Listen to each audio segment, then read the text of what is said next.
കോൺഗ്രസിന്റെ പ്രതിനിധി അഡ്വക്കേറ്റ് സേനാപതി വേണുവിലേക്കാണ്. അഡ്വക്കേറ്റ് സേനാപതി വേണു, രാഹുലിന്റെ വാർത്താ സമ്മേളനത്തിൽ ഉന്നയിച്ച എടുത്തുകാട്ടിയ രണ്ട് വ്യക്തികളുണ്ട്. രണ്ടുപേരും ബീഹാറുകാരാണ്. ഒന്ന് ഒരു സുബോധ് കുമാർ, മറ്റേയാൾ ഒരു സ്ത്രീയാണ്, രഞ്ജു ദേവി. സുബോധ് കുമാരൻ പറഞ്ഞു എന്ന് പറഞ്ഞുകൊണ്ട് ആ ഈ പരിപാടി നടക്കുമ്പോൾ, ബീഹാറിൽ ആ പരിപാടി നടക്കുമ്പോൾ രാഹുൽ സുബോധ് കുമാറിനെ അടുത്ത് വിളിക്കുകയും ആ അനുഭവം പങ്കുവയ്ക്കാൻ പറയുകയും ചെയ്യുകയാണ്. അപ്പോൾ സുബോധ് കുമാർ പറയുകയാണ്, അന്തിമ വോട്ടർ പട്ടികയിൽ നിന്ന് എൻ്റെ പേര് വെട്ടിമാറ്റി. അതേ സുബോധ് കുമാർ തന്നെ വളരെ കൃത്യമായി അത് പറഞ്ഞു പഠിപ്പിച്ചതാണ് എന്നുള്ള രീതിയിൽ മാധ്യമങ്ങൾക്ക് മുന്നിൽ പ്രത്യക്ഷപ്പെട്ട് കുമ്പസാരം നടത്തിയിട്ടുണ്ട്. മറ്റൊരാൾ രഞ്ജു ദേവിയാണ്. രഞ്ജു ദേവി പറയുന്നത് താനടങ്ങുന്ന 6 അംഗ കുടുംബത്തിൻ്റെ വോട്ട് റദ്ദാക്കി, വെട്ടിമാറ്റി എന്നുള്ളതായിരുന്നു. അപ്പോൾ രഞ്ജു ദേവിയും ഇത്തരത്തിൽ തെറ്റുപറ്റി അവിടെയുള്ള ചില കോൺഗ്രസ് പ്രവർത്തകർ രാഹുൽ വിളിക്കുമ്പോൾ രാഹുലിനോട് ഇക്കാര്യങ്ങൾ സംസാരിക്കണം, ഇങ്ങനെ സംസാരിക്കണം എന്ന് പറയുന്നു. അധികം വിദ്യാഭ്യാസമില്ലാത്ത ഒരാളാണ്, ദരിദ്ര കുടുംബത്തിൽപ്പെട്ട ഒരാളാണ്. വലിയ നേതാക്കൾ വന്ന് പറയുമ്പോൾ അതുപോലെ പറയാനേ പറ്റൂ. പക്ഷേ ആ വോട്ട് മോഷ്ടിച്ചു എന്ന് പറയുന്ന ആരോപണത്തിൽ ഒരു കഴമ്പുമില്ല എന്ന് രഞ്ജു ദേവിയും പറയുകയാണ്. ഈ രണ്ട് ക്ലാസിക് എക്സാമ്പിളാണ് ബീഹാറിനെ കേന്ദ്രീകരിച്ച് വോട്ട് ക്രമക്കേട് നടന്നു എന്ന രീതിയിൽ രാഹുൽ മുന്നോട്ട് വയ്ക്കുന്നത്. എങ്ങനെയാണ് ഈ വ്യക്തികളെ കേന്ദ്രീകരിച്ച് നടത്തിയ ആരോപണത്തെയും പ്രത്യാരോപണത്തെയും അങ്ങ് കാണുന്നത്? അല്ല, ഇപ്പം ഏതെങ്കിലും രണ്ട് വ്യക്തികൾ അവർ പറഞ്ഞ കാര്യം എന്റെ ശ്രദ്ധയിൽപ്പെട്ടിട്ടില്ല. ഒന്ന് അത് എങ്കിലും ഞാൻ അങ്ങ് പറഞ്ഞ കാര്യത്തെ മുഖവിലേക്ക് എടുക്കുക. അല്ല, അതിന്റെ വീഡിയോ ഒക്കെ കാണിച്ചു തരാം. അല്ല, ആയിക്കോട്ടെ. അല്ല, ഞാൻ പറഞ്ഞത് ഇവിടെ സഞ്ജയ് കുമാർ എന്ന് പറഞ്ഞ ഒരാള് മഹാരാഷ്ട്രയിലെ തെരഞ്ഞെടുപ്പ് കഴിഞ്ഞ് എത്രയോ നാളുകളായി ഈ കാര്യങ്ങളെല്ലാം വന്ന് ഈ 7-ാം തീയതിയിലെ രാഹുൽ ഗാന്ധിയുടെ വാർത്താ സമ്മേളനം നടത്തി കഴിഞ്ഞപ്പോഴേക്കും ഇദ്ദേഹത്തിന് പെട്ടെന്നൊരു ബോധോദയം ഉണ്ടാവുകയും ഇദ്ദേഹം മാപ്പ് കുറഞ്ഞുകൊണ്ട് വന്നിരിക്കുകയും ഇന്ന് അദ്ദേഹത്തിന്റെ പേരിൽ ക്രിമിനൽ കേസ് എടുക്കുകയും ചെയ്തിരിക്കുന്നു എന്നൊക്കെ പറയുമ്പോൾ ഇതൊക്കെ നിർദോഷമായിട്ട് സംഭവിക്കുന്ന കാര്യങ്ങളാണ് എന്ന് നീലിമ അങ്ങേപോലെ ഒരാൾ പറഞ്ഞാൽ അത് കേൾക്കുന്നവർക്കോ അല്ലെങ്കിൽ അത് കാണുന്നവർക്കോ ഒന്നും വിശ്വസിക്കാൻ കഴിയില്ല. ഇനി അങ്ങ് ചോദിച്ച ചോദ്യത്തിലേക്ക് ഞാൻ വരിക.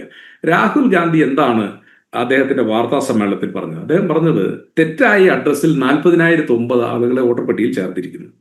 ഫോം 6 ദുരുപയോഗം. സേനാപതി വേണു, ഞാൻ ചൂണ്ടിക്കാണിച്ച രഞ്ജു ദേവിയാണ്. രഞ്ജു ദേവി സംസാരിക്കുന്ന ദൃശ്യങ്ങളാണ് കണ്ടത്. ഞാൻ അതൊക്കെ സമ്മതിച്ചെന്നേ. രഞ്ജു ദേവി സംസാരിക്കുന്ന കാര്യവും ഈ കാര്യങ്ങളും ഒക്കെ ഇപ്പോൾ നമ്മൾ ദൃശ്യങ്ങളിൽ കാണിക്കുന്നത് കർണാടകയിലെ വലിയൊരു ബ്ലോഗറാണ്, വലിയ വ്യൂവേഴ്സ് ഉള്ള ബ്ലോഗറാണ്. ഇത്തരത്തിൽ വളരെ കൃത്യമായി രാഹുലിന് വേണ്ടി വലിയ പ്രചാരണം നടത്തുന്ന ആളുകളൊക്കെയാണ്. അവരൊക്കെ ഇപ്പോൾ മാപ്പ് പറഞ്ഞ് തടിയൂരുകയാണ്. ഈ അബദ്ധ പഞ്ചാംഗത്തെ കൂട്ടുപിടിച്ച് മുന്നോട്ട് പോകാനാകില്ല എന്ന് പറഞ്ഞുകൊണ്ട്. അല്ല, ഞാൻ പറഞ്ഞല്ലോ, ഇപ്പോ ഇനിയും പല ആളുകളും മാപ്പ് പറയാനും, കാരണം ഇപ്പോ സഞ്ജയ് കുമാറിനെതിരെ കേസെടുത്തു എന്ന് പറഞ്ഞല്ലോ, ഇനി പല ആളുകളും മാപ്പ് പറയാനും ഒക്കെ വരും. പക്ഷെ മാപ്പ് പറയാതെ ഞങ്ങൾ ചോദിക്കുന്ന ചില ചോദ്യങ്ങളുണ്ടെന്നേ, ആ ചോദ്യങ്ങൾക്ക് ഇതുവരെ ഉത്തരം കിട്ടിയിട്ടില്ലല്ലോ. ഇലക്ഷൻ കമ്മീഷൻ രാഹുൽ ഗാന്ധിയോട് പറയുന്നു, നിങ്ങൾ അഫിഡവിറ്റ് ഫയൽ ചെയ്യേ. ഞാൻ ചോദിക്കുന്നു, രാഹുൽ ഗാന്ധി നടത്തിയതുപോലെ അതേ വാർത്താ സമ്മേളനം നടത്തിയല്ലേ അനുരാഗ് ഠാക്കൂർ? അദ്ദേഹം മൈമുനയ്ക്ക് 3 വോട്ടുണ്ട് എന്നും പറഞ്ഞ് അവരുടെ ചിത്രം ഉയർത്തി കാണിച്ചല്ലോ. അദ്ദേഹം അനവധി അസംബ്ലി നിയോജക മണ്ഡലത്തെ, പാർലമെന്റ് മണ്ഡലത്തിലെ വോട്ട് ക്രമക്കേടിനെ കുറിച്ച്, ഇനി അതിനേക്കാൾ എല്ലാം ഉപരിയായി വയനാട് പാർലമെന്റ് മണ്ഡലത്തിൽ 93,500 വോട്ട് വ്യാജമായിട്ട് ചേർത്തു എന്നുള്ള ആ വാർത്താ സമ്മേളനം അദ്ദേഹം നടത്തിയല്ലോ. അദ്ദേഹത്തിന് ഡിജിറ്റൽ വോട്ടർ പട്ടിക കിട്ടി, ഞങ്ങൾക്ക് കിട്ടിയില്ല.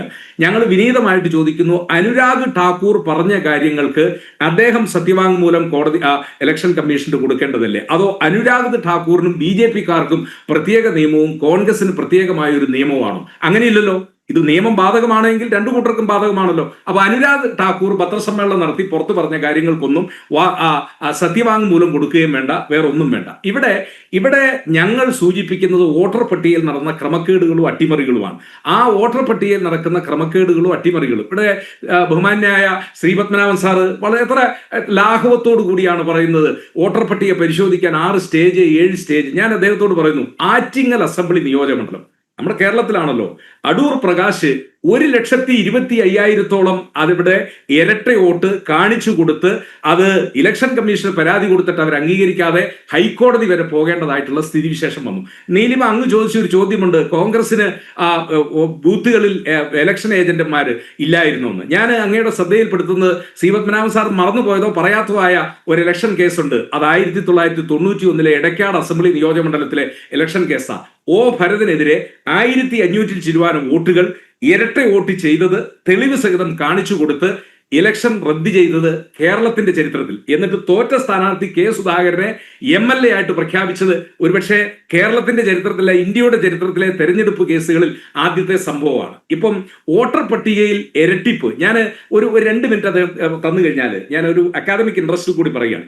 RVS പെരിശാസ്ത്രി എന്ന് പറയുന്ന ഒരു തെരഞ്ഞെടുപ്പ് കമ്മീഷൻ ഉണ്ടായിരുന്നു. ശേഷം വരുന്നതിനൊക്കെ കുറച്ച് മുമ്പ് അവർ റിട്ടയർ ആയപ്പോൾ ഇന്ത്യൻ എക്സ്പ്രസ് ദിനപത്രത്തിൽ അവരുടെ അഭിമുഖം വന്നു. അപ്പോൾ പത്രക്കാരൻ അവരോട് ചോദിച്ചു തെരഞ്ഞെടുപ്പ് അനുഭവങ്ങൾ എങ്ങനെയാണ്. അപ്പൊ അദ്ദേഹം പറഞ്ഞത്, മുമ്പ് ഈ തെരഞ്ഞെടുപ്പ് അട്ടിമറി എങ്ങനെയാ, പോളിംഗ് ബൂത്തുകൾ കയ്യും കുളവും വന്ന് പിടിച്ചെടുക്കുക, എന്നിട്ട് പോളിംഗ് ഓഫീസർമാരെ ഒന്നുകിൽ അടിച്ചോടിക്കുക, അല്ലെങ്കിൽ അവരെ കീഴ്പ്പെടുത്തി, അല്ലെങ്കിൽ അവരെ നിശബ്ദമാക്കിയിട്ട് വോട്ട് കുത്തിയിടുന്ന ഒരു സിസ്റ്റം ഇന്ത്യയിൽ പണ്ടൊക്കെ ഉണ്ടായിരുന്നു. അത് ബൂത്ത് ക്യാപ്ചറിങ്. ഇപ്പൊ അദ്ദേഹം പറഞ്ഞത് ഇപ്പൊ നടക്കുന്നത് സയന്റിഫിക് പോൾ റിഗിംഗ് ആണ്. ആ സയന്റിഫിക് പോൾ റിഗിംഗ് ആണ് ഒരേ ആളുടെ പേര് ഒരു അസംബ്ലി മണ്ഡലത്തിൽ പലയിടത്ത് ചേർക്കുക, പല അസംബ്ലി മണ്ഡലങ്ങളിൽ ചേർക്കുക. അത് ഇരട്ടയോട്ടാണ്. നീലിമ, ഞാനൊരു ഇരട്ടയോട്ടിന്റെ ഒരു രക്തസാക്ഷിയായ ഒരാളും കൂടിയാണ്. ഞാൻ അതുകൂടി പറഞ്ഞുകൊണ്ട് അവസാനിപ്പിക്കാം. ഞാൻ 2016 ഇവിടെ ബൂത്ത് പിടിക്കലിനെ കുറിച്ച്, കോൺഗ്രസിന്റെ ആ മഹാപാരമ്പര്യത്തെ കുറിച്ച് കുറച്ച് ദിവസം മുമ്പ് കർണാടകയിലെ കോൺഗ്രസ് മന്ത്രി ഇത് ഏറ്റുപറയുന്ന സാഹചര്യമൊക്കെ ഉണ്ടായി. ആ കോൺഗ്രസിന്റെ ബൂത്ത് പിടുത്തത്തെ കുറിച്ച് കർണാടകയുടെ മന്ത്രിയാണ് പറഞ്ഞത്. ഞാൻ കോൺഗ്രസ് ബൂത്ത് പിടിച്ചോ കമ്മ്യൂണിസ്റ്റ് ബൂത്ത് പിടിച്ചോ എന്നുള്ളതല്ല ഞാൻ പറഞ്ഞത്. വോട്ടിന്റെ അകത്ത് എങ്ങനെയാണ് ഇരട്ടി വോട്ടിന്റെ, ഞാൻ ഇരട്ടി വോട്ടിൽ തെരഞ്ഞെടുപ്പിൽ തോറ്റ ഒരു സ്ഥാനാർത്ഥിയാണ്. ഞാൻ 2016 നിയമസഭാ തെരഞ്ഞെടുപ്പിൽ മത്സരിക്കുമ്പോൾ 1109 വോട്ടിനാണ് തോറ്റത്. പക്ഷേ അവരാരും ഇടുക്കി പാർലമെന്റ് മണ്ഡലത്തിലോ ഉടുമ്പൻചോല അസംബ്ലി നിയോജക മണ്ഡലത്തിലെ ഇരട്ടയോട്ടല്ല.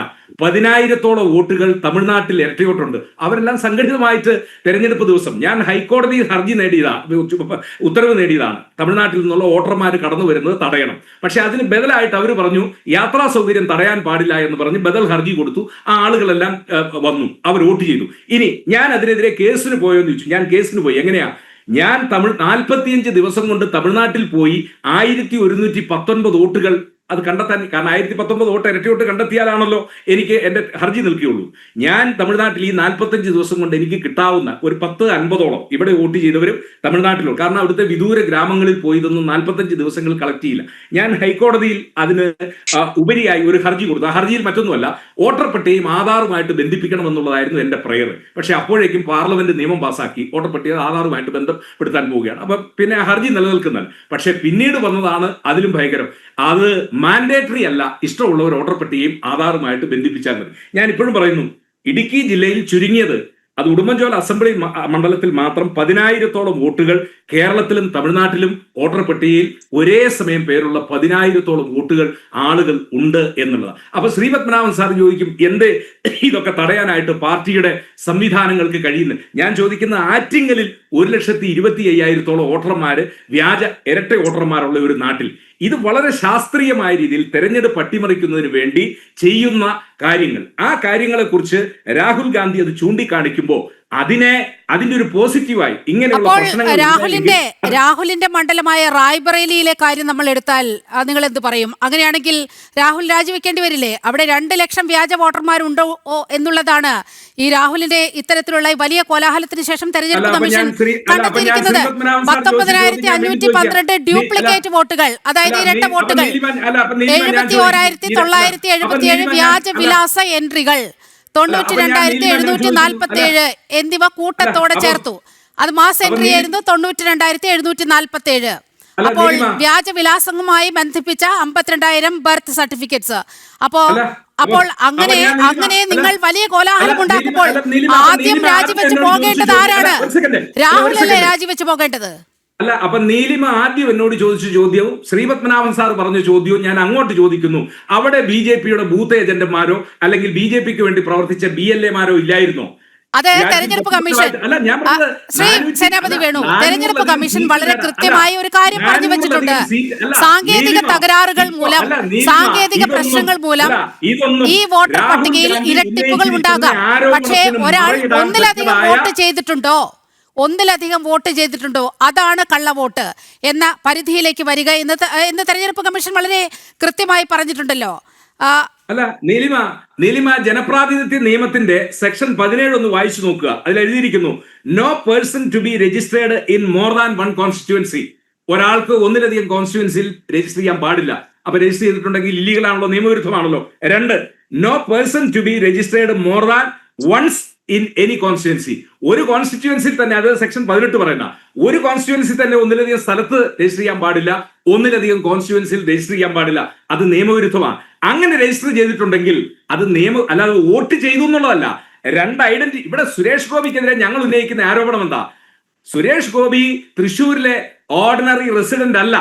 6 മാസക്കാലം അവിടെ തുടർച്ചയായിട്ട് സ്ഥിരമായിട്ട് താമസിച്ചിട്ടുള്ള ആളല്ല. അദ്ദേഹത്തിന് തിരുവനന്തപുരത്തും വോട്ട് നിൽക്കുമ്പോൾ അദ്ദേഹം വോട്ട് തിരുവനന്തപുരത്ത്. സേനാപതി വേണു, ഇതൊക്കെ വളരെ കാലം ചർച്ച ചെയ്ത് പോയതാണ്. 1275 ബൂത്തുകളുണ്ട് തൃശ്ശൂർ മണ്ഡലത്തിൽ. അതിൽ ഒരു മണ്ഡലത്തിൽ മാത്രമല്ല ഈ ക്രമക്കേട് ഉന്നയിക്കുന്നത്. അദ്ദേഹം വിജയിക്കുന്നത് 70,000 വോട്ടിന്റെ ഭൂരിപക്ഷത്തിനാണ്. അതിനുള്ള മറുപടി അഡ്വക്കേറ്റ്